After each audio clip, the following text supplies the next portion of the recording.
की माँ शैलेंद्र मैना और कुटाई तिवारी और छिछोरा तिवारी दोनों नाम से लोग जानते हैं कि जितने भी विपक्ष के सांसद हैं वे नामर्द हैं। कि तिवारी जी आप भी उसी सांसद में जाते हैं, क्या आप छिछोरे हो, अभी नामर्द हो?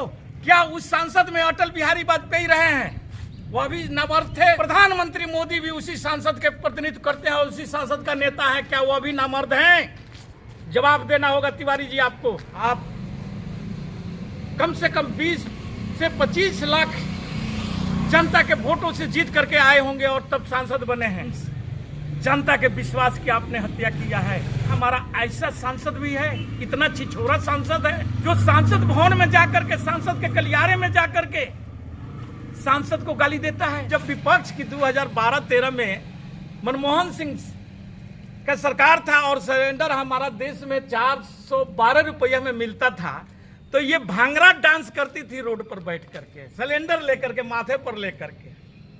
सब्जी का भाव बढ़ जाता था तो ये सब्जी की टोकरी और प्याज लेकर के रोड पर निकल जाती थी। आज देख रहे होंगे कि उस समय के उनकी चेहरा को मिलाइएगा और आज के चेहरा को जब मिलाइएगा तो वह सेम सरेंडर जैसा ही, जैसे सरेंडर के दाम आसमान छूते जा रहा है वैसे इनका शरीर भी आसमान छूते जा रहा है और वह खुद सरेंडर टाइप का लगने लगी है। कि जिस ढंग की वह बात संसद में बोली है, मोदी का ही बखिया उधेर रही है। ईरानी जी को जब दिल्ली में 1 महीना तक ले पहलवान बेटियां बैठी थी जो देश के लिए मेडल लेकर के आई थी, देश का एक विधायक यूपी का जघन्य अपराध किया, जेल भी गया, इस पर इनकी मुंह कभी नहीं खुली। वहां पर इनकी महिला बाल विकास मंत्रालय और महिला का ये यदि इनको कहाँ चला जाता है जब इनके पार्टी के लोग कटघरे में खड़ा होते हैं, वहां पर ये दही जमा लेती हैं मुंह। आज जो कारगिल के शहीद जवान जब ऊपर से देखता होगा कि उसकी पत्नी के साथ में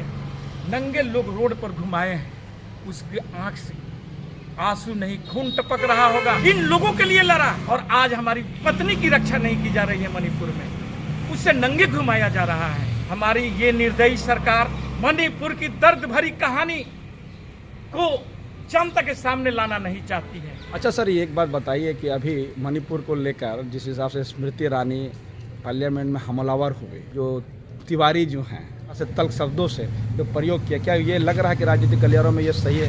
आजाद जी, बहुत अच्छा सवाल आपने किया है। ये हमारे नचनिया जो सांसद एक हैं भाजपा के, जिनको कुटाई तिवारी और छिछोरा तिवारी दोनों नाम से लोग जानते हैं, ये सांसद के बाहर में दुर्भाग्य से दिल्ली का सांसद भी बन गए हैं। प्रेस को बात बोले हैं कि जितने भी विपक्ष के सांसद हैं वे नामर्द हैं। तो मैं उन तिवारी जी से ये बात पूछना चाहता हूं कि तिवारी जी आप भी उसी सांसद में जाते हैं, क्या आप छिछोरे हो, आप भी नामर्द हो? क्या उस सांसद में अटल बिहारी वाजपेयी रहे हैं, वह भी नामर्द थे? प्रधानमंत्री मोदी भी उसी सांसद के प्रतिनिधित्व करते हैं और उसी सांसद का नेता है, क्या वह भी नामर्द हैं?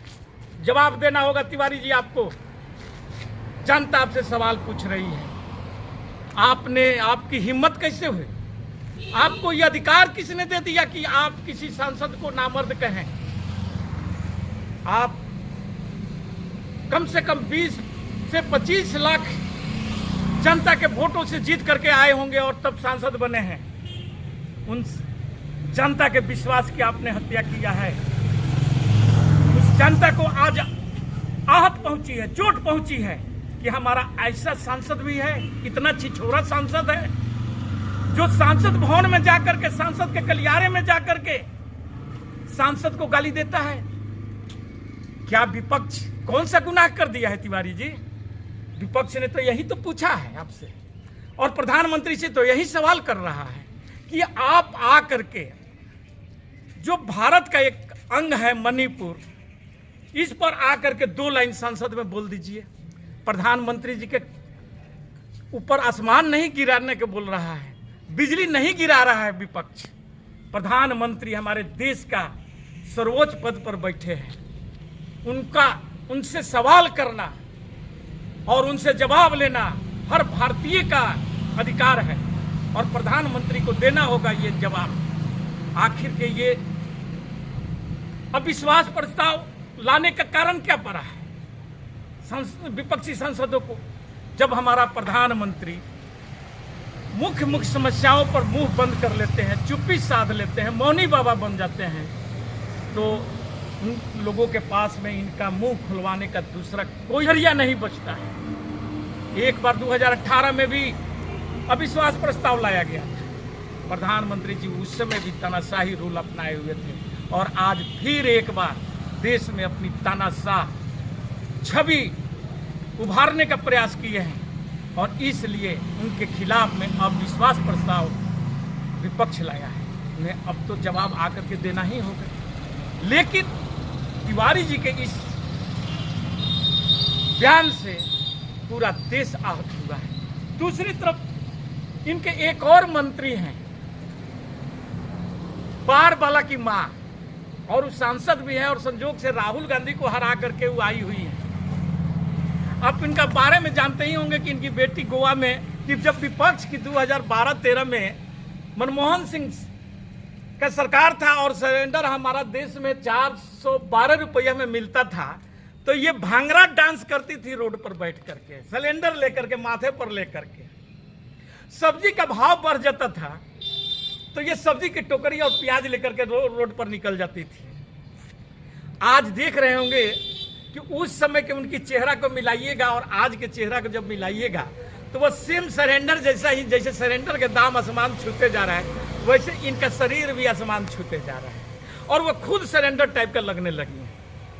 तो लोग नाम भी यदि रखा है तो गलत नहीं रखा है, लेकिन बात हम यहाँ आते हैं कि जिस ढंग की वह बात संसद में बोली है, एक तरफ तो उनकी बात को ध्यान से सुनिएगा तो जिस विधि से बोल रही हैं कि मोदी का ही बखिया उधेर रही हैं, और मोदी पर ही बोल रही हैं कि हमारा प्रधानमंत्री इसलिए संसद में नहीं आता है, इसलिए संसद में बयान नहीं देता है, अपनी बात नहीं रखता है, क्योंकि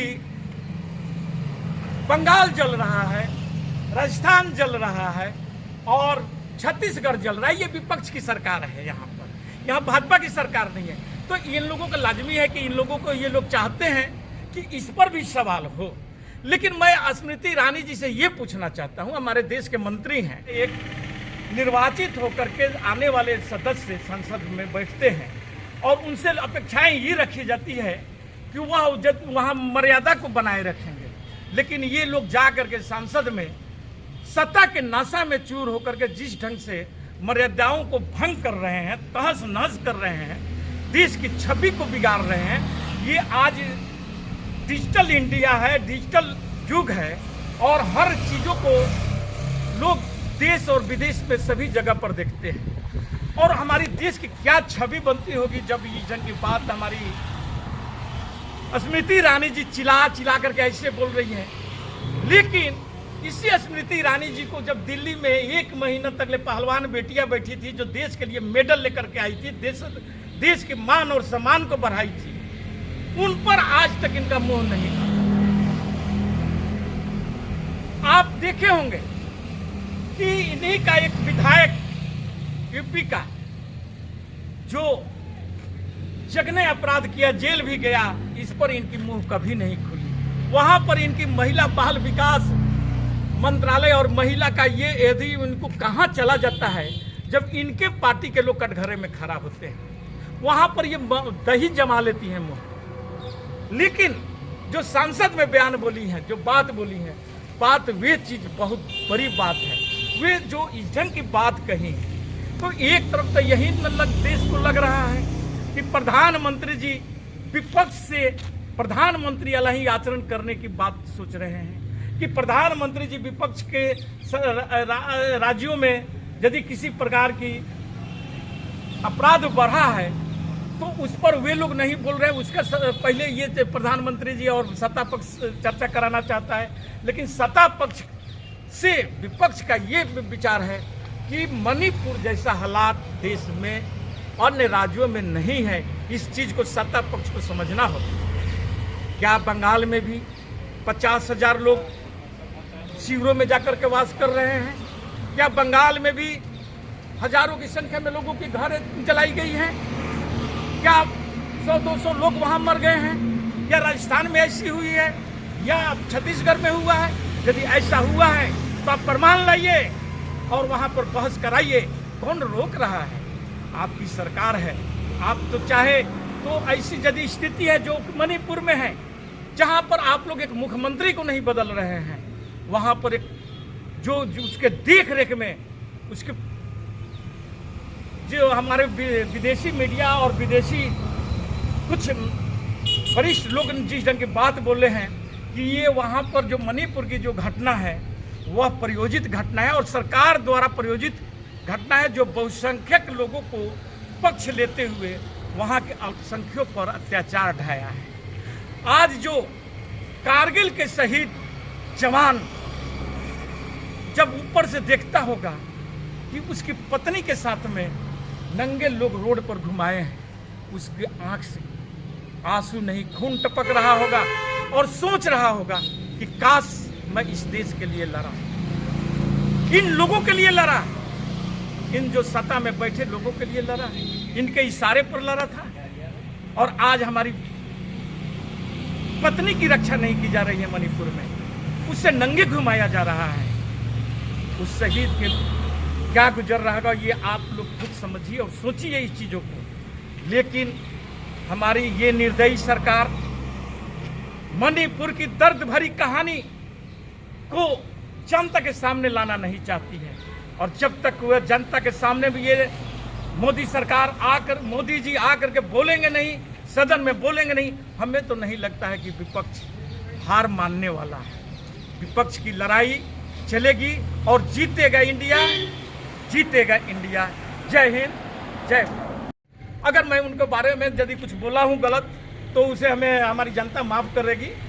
हमें नहीं बोलना चाहिए क्योंकि ये लोग तो छिछोरा है ही और ये लोग घटिया है, ये है। जय हिंद, जय भारत।